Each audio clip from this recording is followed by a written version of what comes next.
actually stop. We're not going this episode. We're stopping this We're episode. stopping. You can press stop. Stop the presses. I didn't make any of the terrible puns when I was telling people about the show. Who's Wombat? I don't know who that is. I don't know who that is. I thought it was Isis because it sounds like Isis, but I'm not sure. Fair enough. Yeah. How is your this Friday schedule is really messing me up. I keep forgetting it's the end of the week, not the beginning. Like, how is it messing you up? Like, you're forgetting the entire show altogether? Kind of. I forget that we have a show, and then on Friday I'm like, oh, we got a show, and then I'm like, okay, it's the show starting the week, but in fact it is the end of the week. Although I guess you could do in your head Friday to Fridays. Have you ever had a schedule like that? Like a shift work kind of schedule? Or like a work schedule where you didn't have a normal Monday to Friday. When we worked in the lab, there was not much of a weekend, but I don't think that's exactly what you mean. No, I'm not talking about just grinding in perpetuity. Yeah. Although that is its own special kind of temporal displacement. Yes. And then real Isis is here and Gwen as well. Thanks for joining us. Woo. We were wondering who website Wombat is, and then I made the erroneous assumption that it's Isis, but maybe you just switched accounts. I don't know. We'll figure it out. But so you haven't had this. You haven't had a schedule where you're like, okay, I work Monday to Tuesday, and then your weekend is during the week. I think when I didn't have a full-time work, that's how I felt. That's just being unemployed. Although that kind of counts. I find it really, I don't know what this says about me, but I love having an off schedule. There's a lot of benefits, right? Because then when you go to a grocery store, there's like no line. There's nobody there. Yeah. So the closest thing that I had to that, I mean, like during the summer, I had I still only work Saturday, Sunday at the Steak and Shake restaurant because I did work during the week, like for the first few weeks, and then I didn't make that much more during the week. So I was like, well, why would I work during the week if it's only gonna earn me an extra, I don't know, $100 for 2-3 days of work, just because of the nature of tip $2.13 an hour labor. But so when so I worked on Saturday, Sunday, which meant during the week I was just a hooligan kid doing whatever. But in the Army, when I was deployed, part of my deployment was in Camp Buehring, Kuwait, and we did what's called services on our vehicles in like a big 2-month chunk. And it's so hot in Kuwait that we went on reverse cycle. And so it wasn't that I worked, Saturday to Wednesday and had 2 days off. It was we worked. We worked every day because we were deployed, but we worked from like 6 p.m. to 6 or 9 a.m. and then slept during the 120-degree day. Oh, like a shift. Yeah, doing third shift essentially, and I cannot express to you how liminal it is to be in a desert where there's no geographical features, working exclusively at night, and just kind of like living this transition where as you get closer to the end of your workday, the earth is heating up into this like Arabian desert temperature. It's honestly crazy to think about. You were a little mole person. Very much so. Yeah. All right, looks like we got Sam, we got Tori, and then Ronan. Thanks for dropping in. Honestly, I have no idea how you super chat. Is that I don't know if that's even turned on for us. I know, sadly. You're super. You're super for just being in the chat. Yeah. But yeah, I think but when I'm in Malaysia, I'm more like you in Kuwait, where I'm up at midnight and all of that because of the same thing. To be honest, it's so freaking hot, in the morning that I find it really hard to work. Yeah, you just don't even want to deal with it. Avoiding the heat. You turn into like a cat. And you're just like, that's what cats do. They just all the time. I feel like they're also really good about being up at all hours. So I'm like, is that true? Yeah. Tori, I feel like I try to turn on everything that we have though. I think you have to have like a minimum number of subscribers and watch hours to enable some of the monetization or something. Yeah, we got a skill issue. Yeah, We're we have a not skill issue. okay banger skill issue. We can't make money because we aren't good. We haven't made any money. Yeah, but Classic trap. economy. Yeah, but like I think you should we have a coffee link? I'm trying to think what's the other like panhandling thing that we could do. Please, sir. Please, The sir, may I have some more? let me make another note. I'll put it on my unfuck lighting notepad. Okay, thank you. Cameron's the note taker today. But yeah, in terms of like stopping, I thought we could talk about, since we talk about starting all sorts of stuff, like what are we doing or not doing, I guess, which is a bit of a backwards topic. Everybody talks about starting stuff in the new year, but a lot of the value in making your life better comes from stopping stuff you shouldn't be doing or don't want to be doing or don't add value to your life. For sure. Yeah. That's what And then today's like from a Buddhist practice point of view, the most like my teacher says it's actually mostly stopping. Yeah. And therefore that's why it's hard for like a lot of like people to do, because we like to do. I mean, doing is ego. Yes. Like Exactly. hardcore. Like it just fundamentally, if you're very high agency, there's an embedded amount of ego that you can change your situation that I think some people, perhaps chaplains, would say is not fundamentally possible. It gets you more into the quicksand. Is there quicksand in Kuwait? I mean, a lot of the sand moves pretty fast when it gets windy, but I don't think quicksand in the Indiana Jones sense. Sam. Yeah. Sam says explain degen from a Buddhist Boo. I practice. don't even want to say it on stream. Yeah, no, I don't. I'm sure I can explain that the degen behavior, right? I mean, fundamentally, degeneracy. we are driven by like it is believed by some that we are driven by greed, aversion, and delusion, and there's nothing more fundamental about human greed and aversion than anything that has to do with a marketplace. So Yeah. Well, in that sense, it's something that we do. although I do think it's important to point out that the concept of degeneracy is also intermingled with I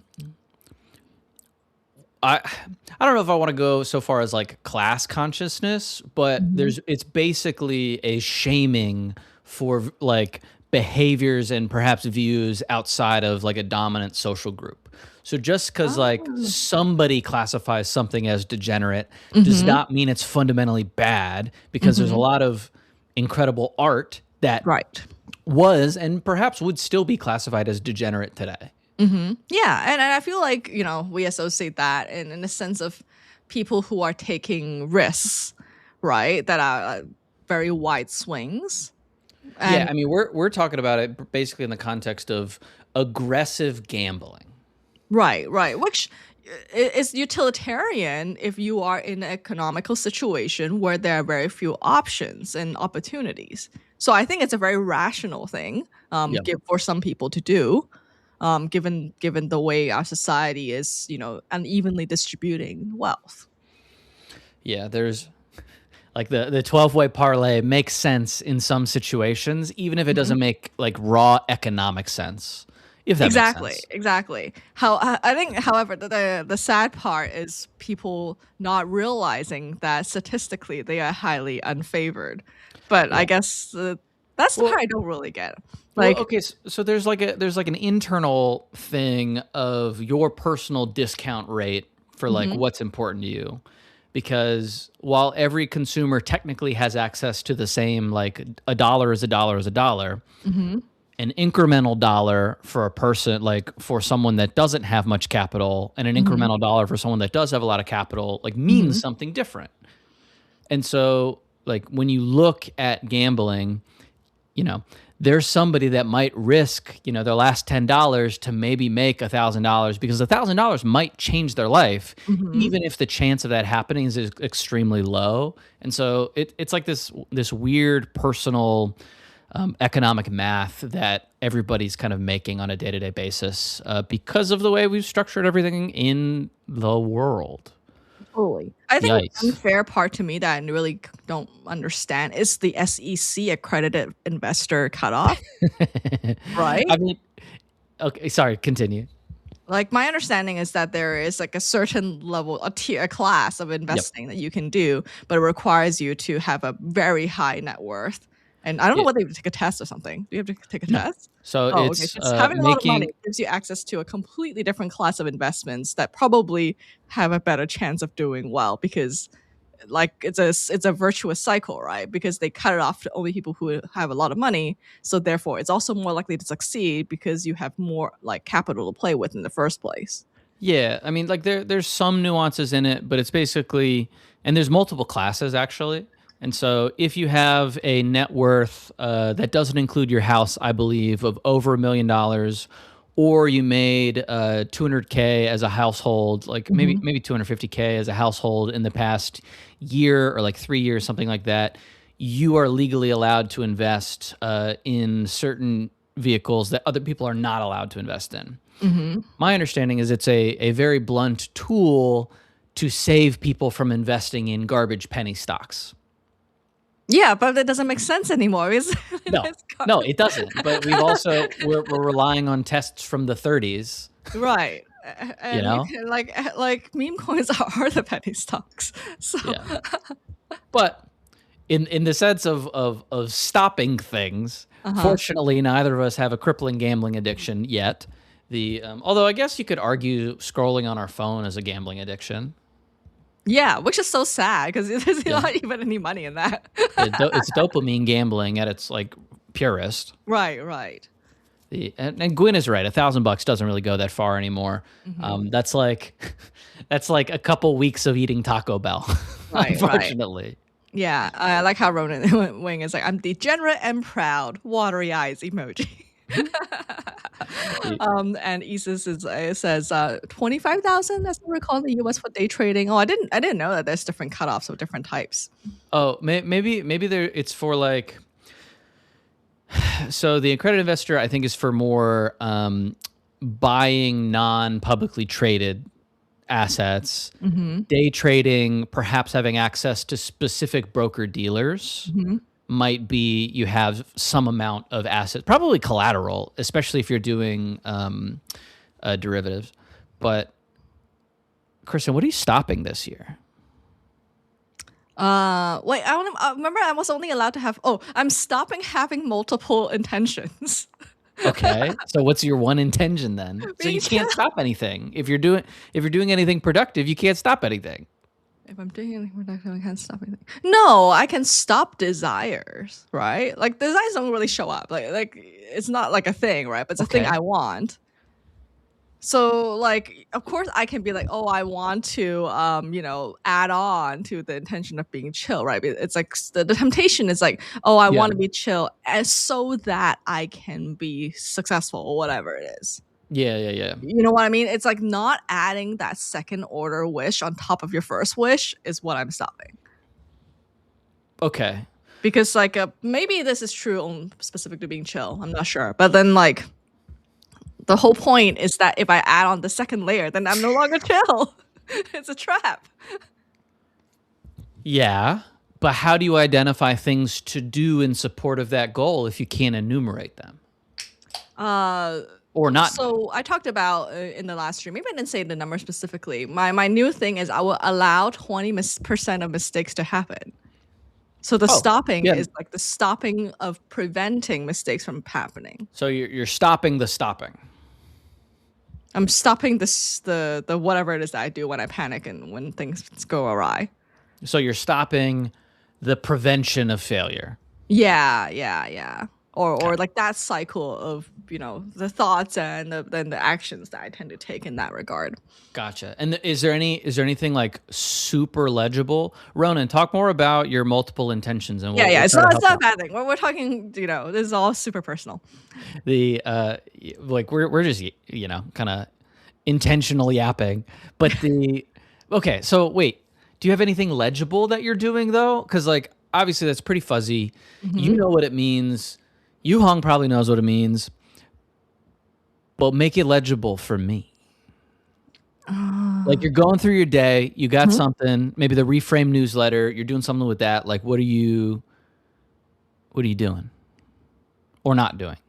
Or are you just not thinking about it at all and you're doing everything? I think, like, for example, if I make a mistake in that newsletter before, I would like, be like, oh no, like it's gonna give away the fact that I use LLMs to generate it, like because I left in something that the LLM told me, which has happened before, where it would be like, there was no FDA announcement today. I left Yeah. the newsletter.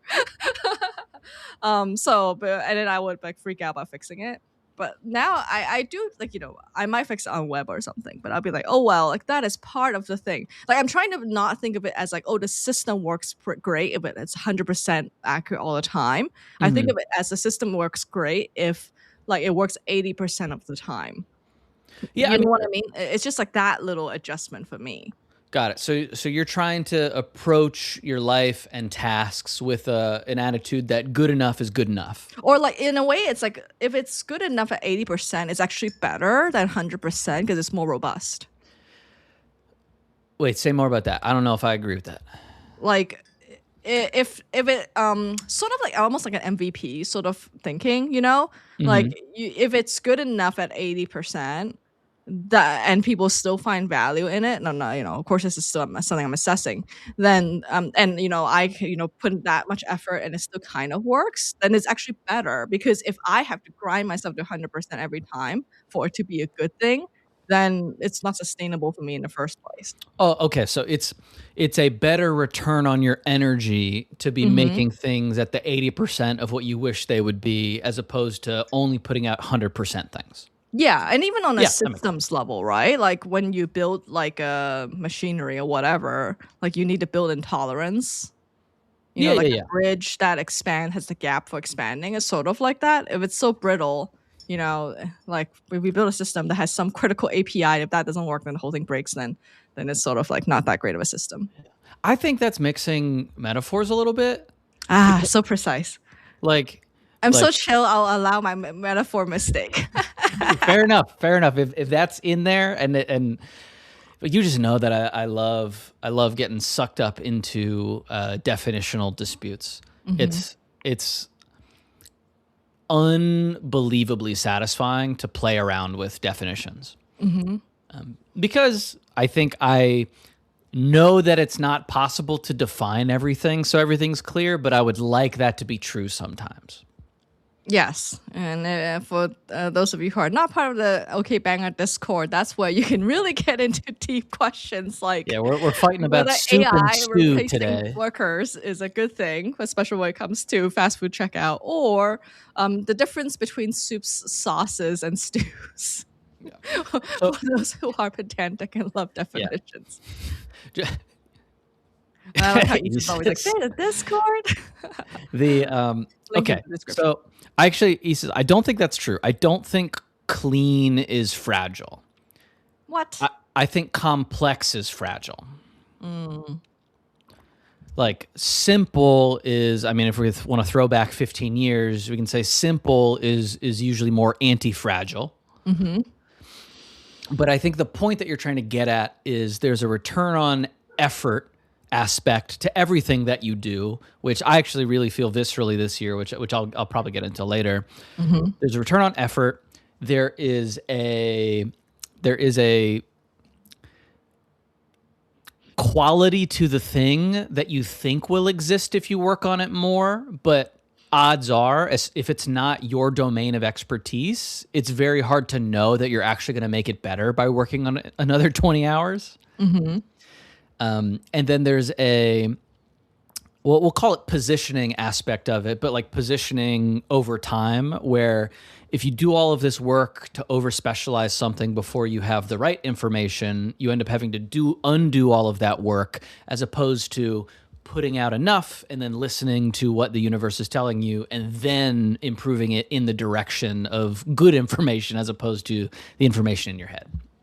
So elaborate more on the thing that you want to share in a bit.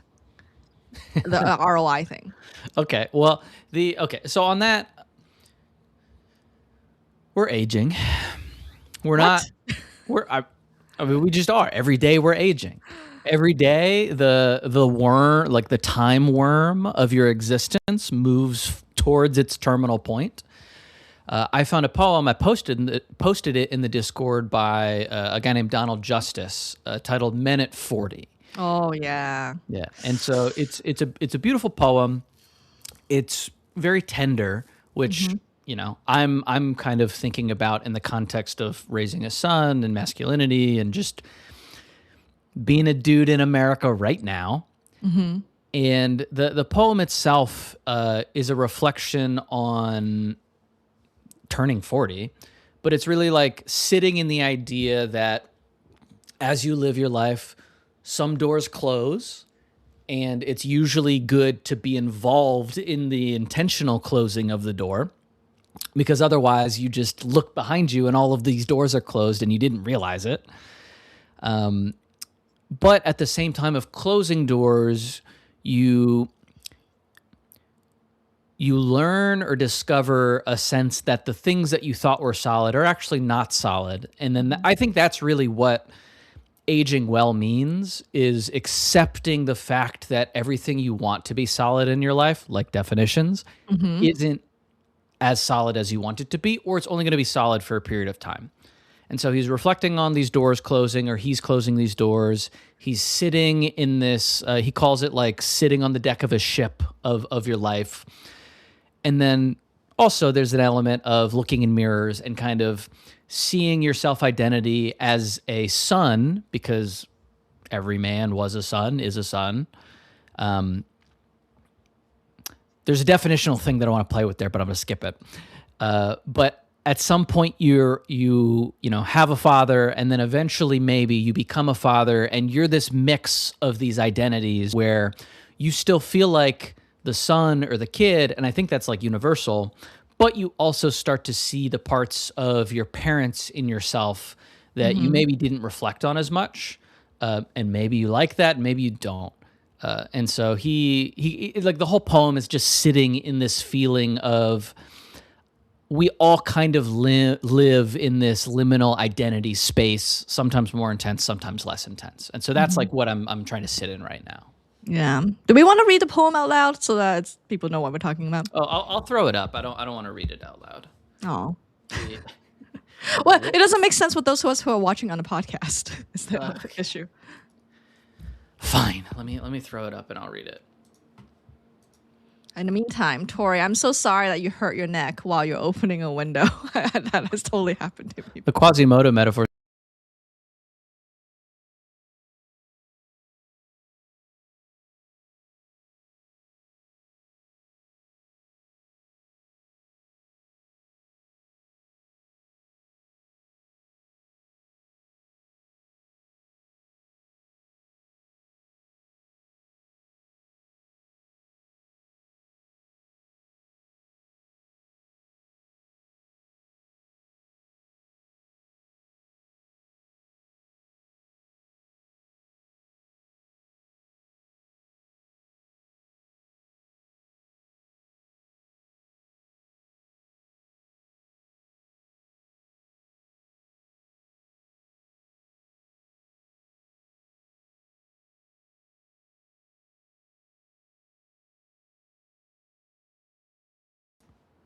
That was a beautiful reading, and for those who missed it due to audio issues, I hope you can catch it in a future clip.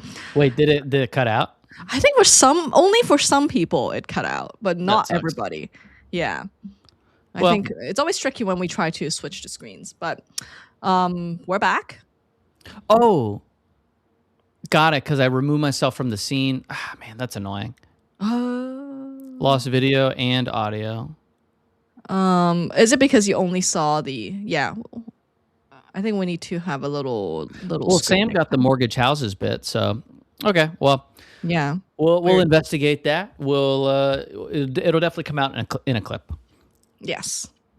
But so so that I've been sitting in that, and it kind of leads into all of the list of the things that I'm stopping this year, or trying to stop. Oh, what is the list of things you're stopping? All right, so I think I'm going to stop exercising. I'm pretty tired. I'm going to stop sleeping too. It's pretty boring. I'm definitely gonna stop shaving because I think I got pretty good Civil War general genetics, and so I'm gonna let that grow out and see how big of a neck beard I can get. I'm probably gonna stop crying too. I think I was sad enough last year, so I'm just not gonna be sad this year. And then I'm gonna stop listening to people because that's also pretty boring, like sleep. And then I'm gonna stop laboring. I'm just gonna manifest from here on out. Like I think that's what I'm stopping this year. Is this reverse psychology to yourself? Well, I that's guess not my not real list. sleeping is not much of a choice since you have a little baby. I heard reduces sleep quality. Yeah. No, I mean honestly, Teddy's a great sleeper, so it's Oh, all that was all a bit. But the I'm annoyed about the video thing. But no, so my real list. Well, some of those actually do feel like the shaving thing would be pretty funny to see how big of a neck beard I could get. I bet that would be a good TikTok account. I'm not shaving until I look like a Civil War general. I think would hit as like the bitification of an account. I don't think it's what I want to do, but I think I want to see someone do it. that would hit. Yeah, no, I might stop listening. I'm stop listening to certain things. No, I'm pretty good. So my real list. Okay, there is multiple. So how do you want this? You want a shotgun blast or you want to go one by one? How long is this list? Kristen, I'm being reflective. It is 6 things, maybe Okay, 7 if I come up with another one. You read them all out loud first. Okay, hold on. Gwen, Word of the Year's discipline. Gwen the nun is very good. An hour of silence in the morning is sick. I love that. Sick. I cannot be silent with Teddy. I just can't. I gotta. Good morning. And but okay. So my real list, the big one that I want to stop doing is I think I need to stop grinding. Oh, okay. Yeah, I agree. Like so it is ingrained in me that quitting is bad. And for most of my life, most of my problems could be solved, or at least have the appearance of being solved, by adding more effort and hours and just like focus on them. And so, for something that, I haven't figured out by hour 2, if I just keep banging at it for another 8 hours, it's going to get done, even if I do 80% in 2 hours and then 20% in the next 8 hours. And, part of it kind of resonates with what you're saying about putting out the 80% thing, because there is a bit of perfectionism in there. But some of it is just like straight up, even getting to the 80% takes a grind on some days, which is the hard part. So what are you going to do differently to stop yourself from grinding? That's probably a stupid story to tell you about grinding. Well, okay, so like it's an army problem, because you just keep, you have 20 miles to go. The only way to get through the 20 miles is by walking 20 miles, and so like you just keep going, and that's my attitude towards everything. And so if I sit down and it's been an hour and I haven't, coded the thing that I wanted to code, it's usually not because I'm not actively working on it. It's usually because I start working on it and then I see something else and then I see something else, and I like end up in this loop of categorizing or organizing instead of doing. And the way that I think I'm going to solve that is just by removing myself from the situation when I go into these grinding loops. Like physically, like not being in that space? Yeah. It feels wasteful to take a walk when there's work to be done, or at least it feels wasteful in my heart. But I think in the grand scheme of doing productive, creative work, it's not. And this isn't like a big revelation that I think that I've had. It's just I really want to refuse to believe that it's as simple as going for a walk. Wow. And it's not. But We've all sometimes gone it through is. this phase. I'm going, no, I can't be going for a walk. That's Yeah, so or dumb. going to But I mean, bed. and taking a walk, going for a walk. requires us being in a situation of agency, right? Yeah. You have to have control of your schedule. You have to be like, have access to a pleasant place to walk, which is not something that we can presume for everybody.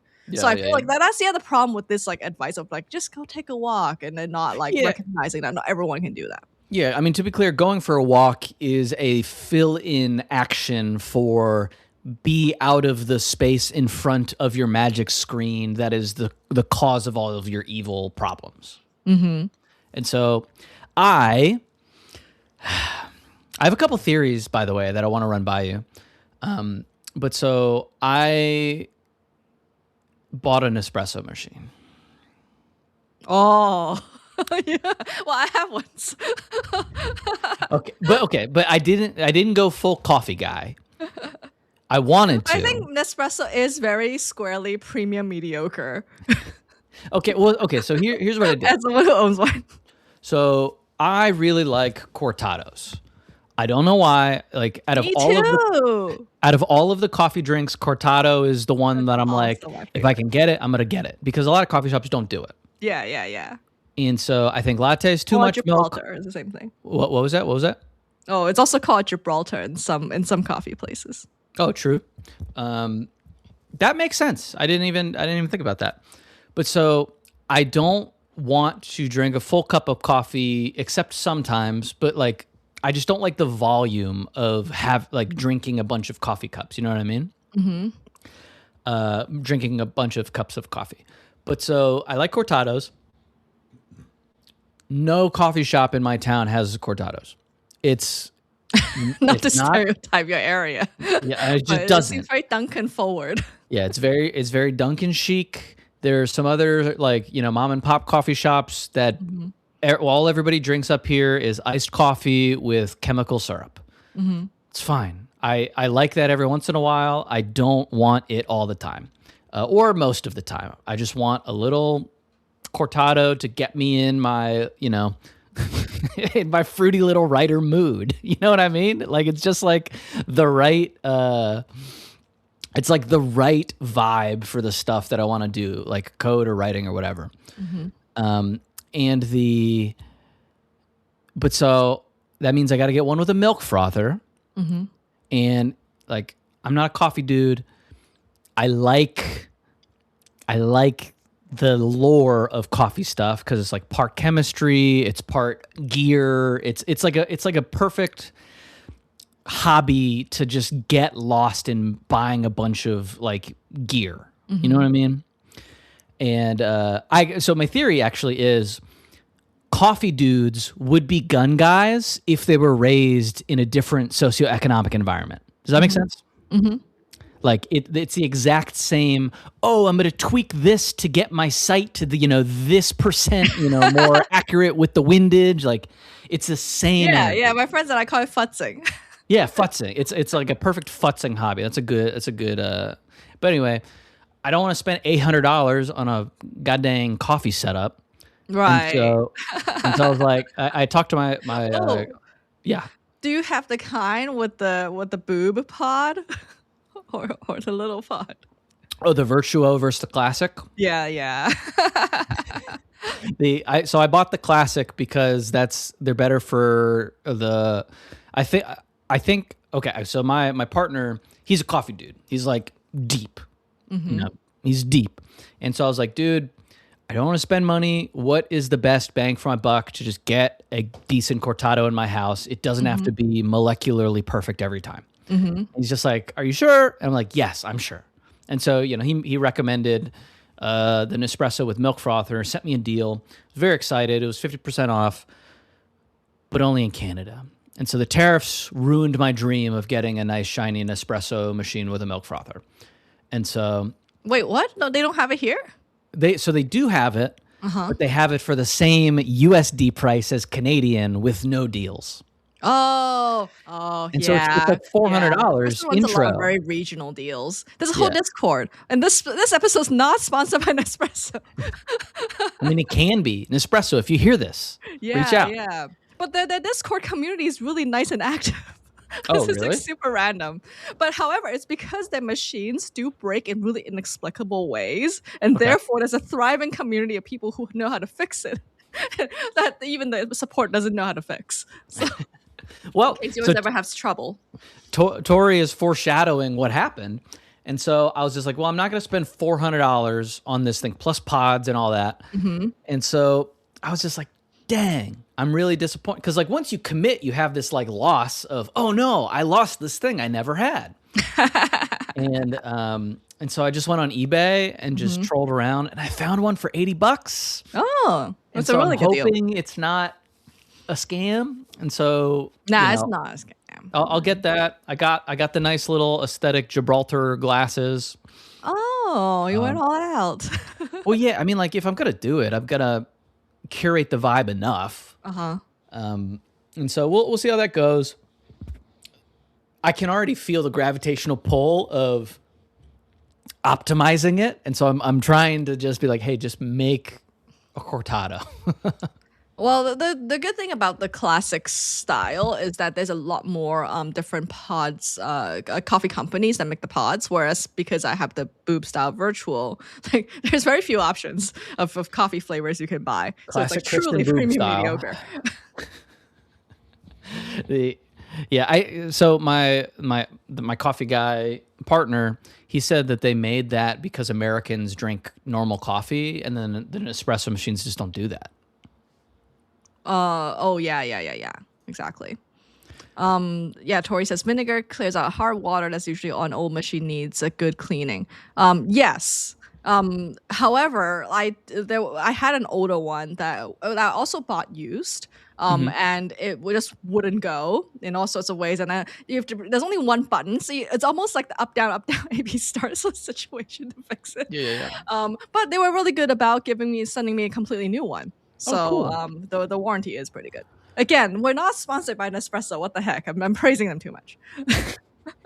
The coffee company that will not be named.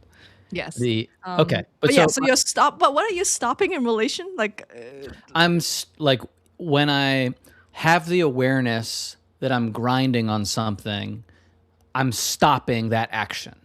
Like as if you walk out in front of a bus and get hit by the bus. But by getting the Nespresso, what are you stopping? Oh no, that I just was excited about it. Oh. Oh, actually, no, it is related. You're stopping It is related. I'm trying to stop energy drinks this year, or Oh. reduce at the very Okay, least. all right. You know. But I'm telling you, when I first got my Nespresso, I might have OD'd on it. So be careful. Yeah. So what I'm trying to do is a 1-for-1 swap. You know, Okay. I'm just trying to take the very grug-brained approach, of, replace energy drink with a cortado and reduce the amount of overall ingredients I'm consuming, just simplifying the amount, like the quantity of different substances I'm putting in my body. Oh man, everyone, you gotta short the stock of whoever makes Celsius. The Yeah. demand is dropping. So yeah, no. So I'm cutting out Huel because they never sponsored us. All right. The quality I think has really dropped in the past couple months, and I already wanted to make the change anyway, so they're making it very easy. Okay. So stopping grinding, stopping energy drinks. Related to the grinding is I want to stop not quitting things. There's like I don't know how many negatives I can fit into that sentence. Yeah. What's the difference between grinding and stopping not quitting? So grinding is proximal. So like you are doing the act of grinding. Not quitting is like fuzzy and long term. Okay. So when you start a project and you never go back to it, but you don't quit the project because one day you'll get back to it, that's what I'm talking about with the not quitting. Oh, okay. So like an open loop. Yeah. And It's like a dormant. broad open. Did you get a haircut?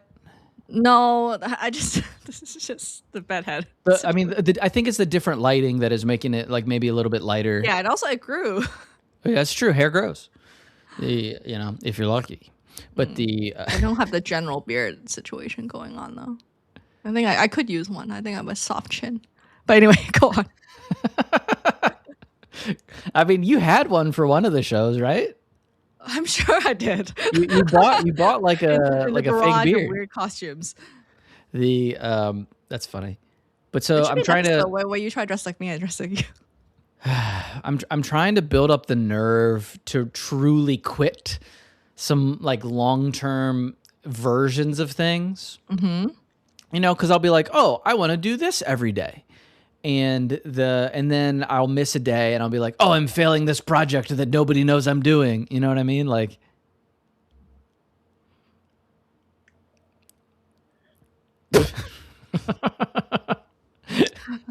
Like, so, I mean, I totally feel you on that. Like, as someone who also has some dormant projects right now, I think Mhm. that is a bit of a trap because it's sort of like there's a reason why it's not a priority, and if Yeah. I'm unwilling and unable to morph the shape of the project, then the chances of it getting done just like decreases. I've heard this like trick before that does work sometimes if I'm willing to do it, which is like for every like time you procrastinate on something, you have Yeah. to cut the size of that project in half Yeah.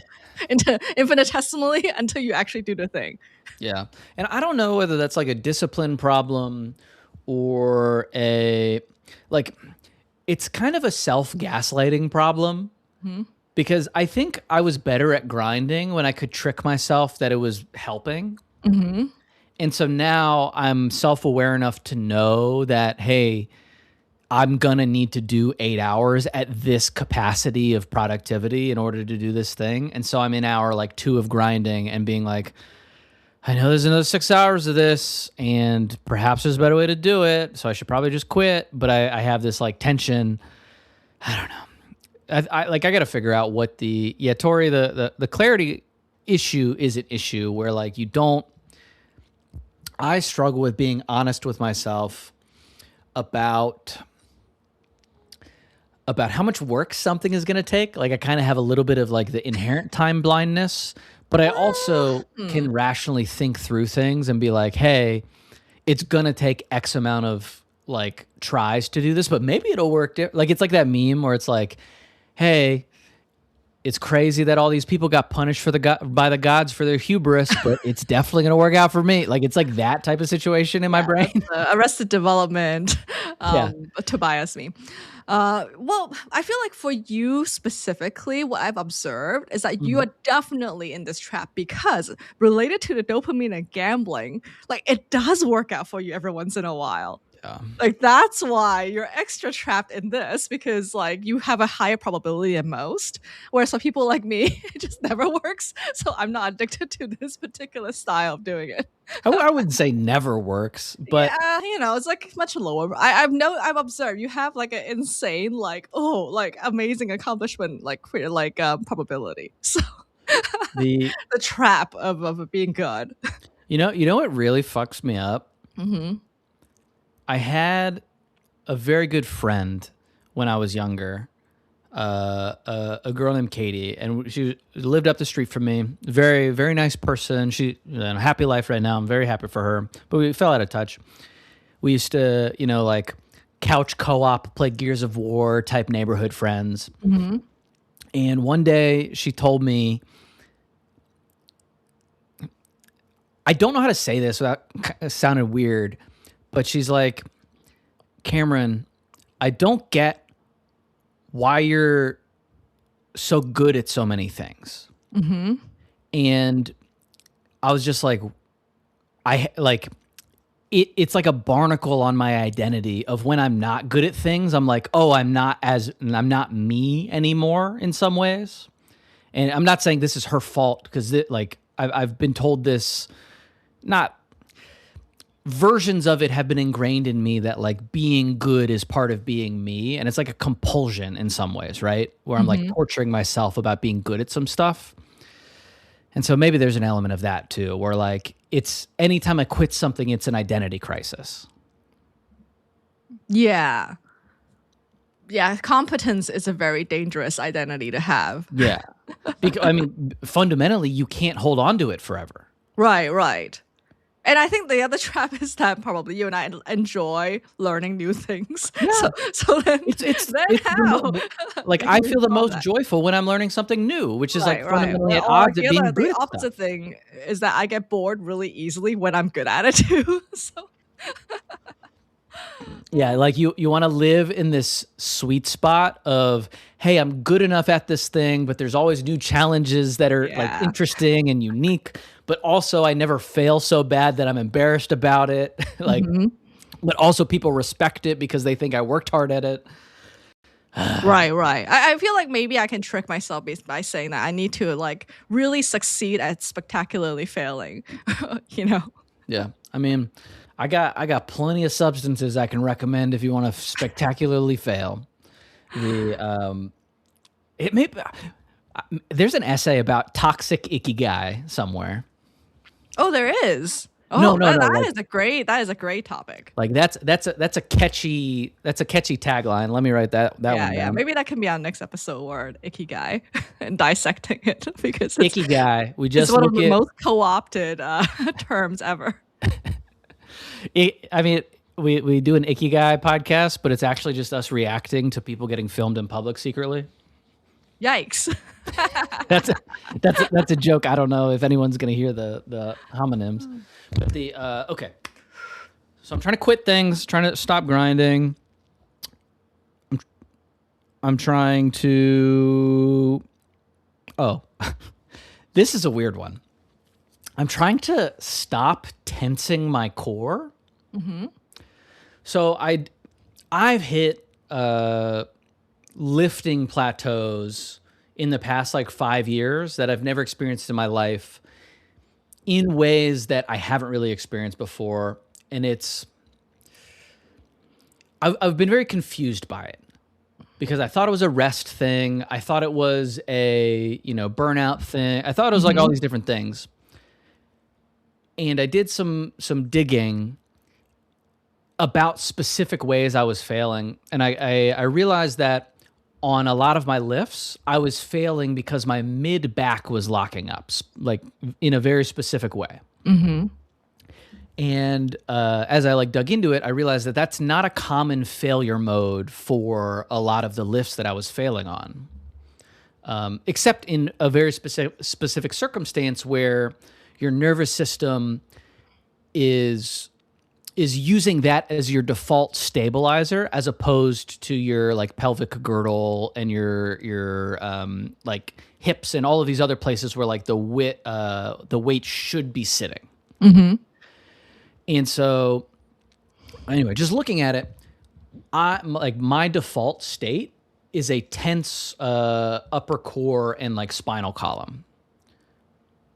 And I think the reason is because I've had back injuries before. So you're always like bracing to some degree. Yes, exactly. Where I kind of learned because this is just my normal life, so I didn't realize that my body was doing something that wasn't like the normal pattern. But since Isn't that a common like military posture thing to do as well? Like, so that's what I discovered. oh, It's like pretty common in military, that kind of environment where you're like supposed to be standing up straight and solid. Like when you're rucking with large weights on your back, your default tense because that stops you from getting these kind of like overextension tilt injuries. But the consequence is you train your nervous system that tense is safe, when in fact like loose with opportunistic tensing is actually safer.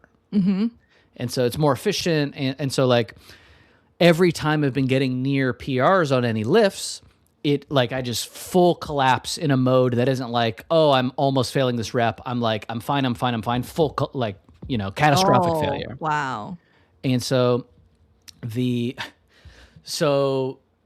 Isis, the prescription for this is not practicing strengthening my stabilization muscles. It's in fact the opposite. It is teaching my nervous system that relaxed is safe. Because you are supposed to brace. That's deep. Yeah. And so like it's completely screwing with me. And so at specific points during high pressure points of the lift, you are supposed to have that, column, like that strong column. But if you have that as your default state, so like I would find that if I would like reach for something, my back would tense up because it's like, oh, we're doing an asymmetric movement with one hand, so you need to like stabilize. Right. No, like if you do that, then you can't actually build the default stabilization that is healthiest for you. And it has cascading effects in terms of flexibility, and you essentially become a hinge instead of a ball and socket joint with your hip, which is bad. And so like it's tricky because you can't consciously be like, oh, I'm tensing, let me loosen up, because then you're just being hypervigilant the other way. Right. And so you're still teaching your nervous system that hypervigilance is the answer. And so what I have to do is periodically, when I notice myself tensing, I have to go through this like deep breath, exhale, let the rib cage lower, let the hips get heavy, and just kind of like collapse into the chair, or like let my weight slip into my like hips in a way that just isn't how I stand. Yeah. And so I'm like in this crazy, I want to have this ego do, fix, go to rehab, but it's in fact just figuring out what safety is by default for my nervous system. Yeah. It's insane, and I'm so very fucking frustrated. And all Well, I'm so glad you made this discovery. I think that means you're 90% there, like recognizing it and like doing what you need to do to develop that as a practice. I mean, it is a practice. Practice is a good word for it, because you're not practicing. It is a practice of accepting that relaxed is safe. Yeah. Yeah, Sam, it is insane. Well, I mean, that's in the entire meditation instruction right there. Like Yeah, that's for it. That's all it is. So the trickiest part is I am succeeding, which means all of these stabilizers that I haven't used in years are now sore because, my back isn't holding the load of it. And so now I'm like sore, and my body's like, you're sore, you need to be safe. And so I'm in like this pit of having to not actively be relaxed. But anyway, so that was just a crazy thing that I'm going through right now. Oh man, I deeply relate to it. I think from the chat as well, it's clear. Like, and I feel like I have a very similar upbringing maybe or life experience, but mine came from like different sources as a woman. Like number one is sort of like you're told you're fat, so I try to suck in my stomach all the time. I didn't realize I kept doing it subconsciously for the longest time. So that was one area, and the other thing is because like I have like scoliosis, like mild scoliosis. I was like told to sit up straight like a lot growing up, and so I was sort of like you're criticized all the time, right, for my posture. So then I developed this like really weird like compensation mechanism for it. Yeah. And so like it's just trying to like realize that, oh, these are like ingrained patterns I need to undo to be able to relax and feel safe in my own body, and how like that like has these like knock-on consequences in my life and stress levels. Like that's like such a deep discovery. It's so annoying when you get hit in the face with the fact that you're a bag of meat. Like, yeah, obviously barely held together by bones. Like we're more than that, but also in some ways we're not. Like the my body is a cage comes to mind. Dude.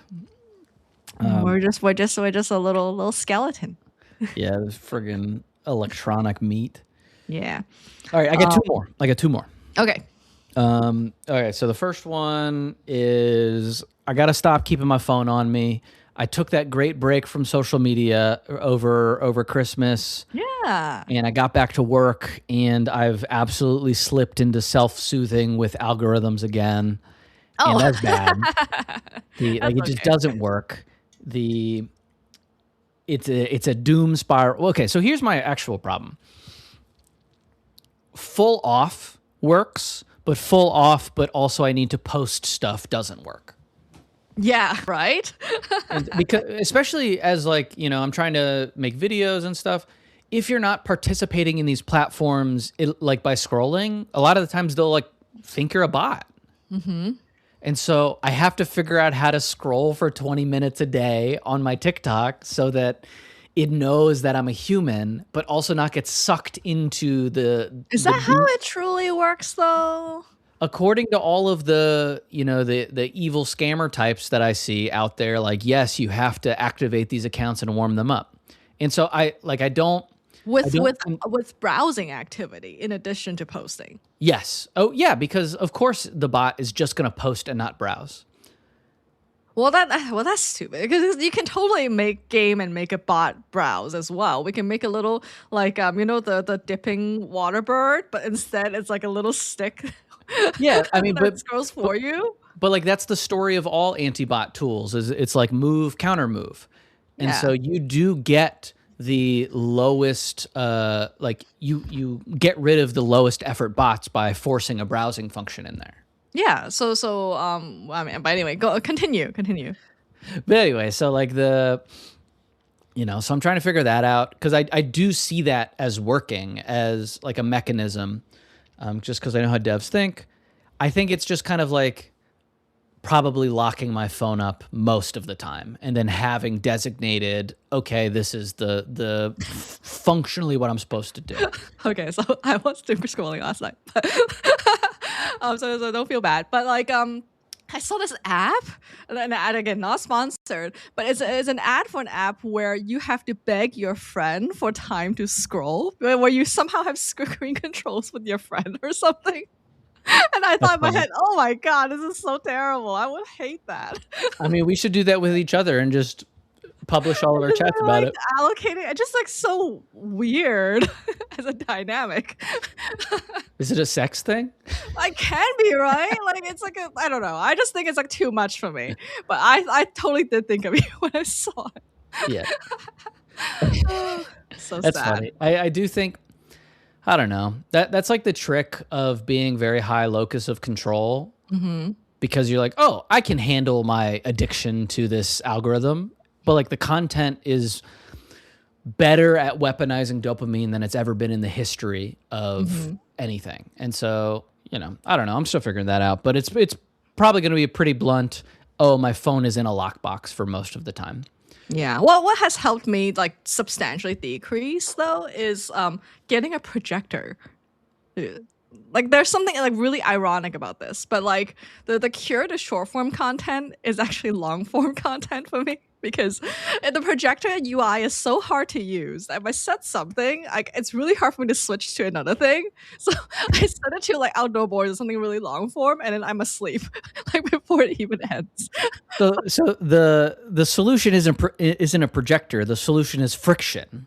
Yeah, but it's like so like also not cold turkey, right? Like I'm still watching something that I find like entertaining, and like helps me with relaxation by taking mind off things, and but yeah, like the switch from short form to long form with like friction of changing anything has helped a lot.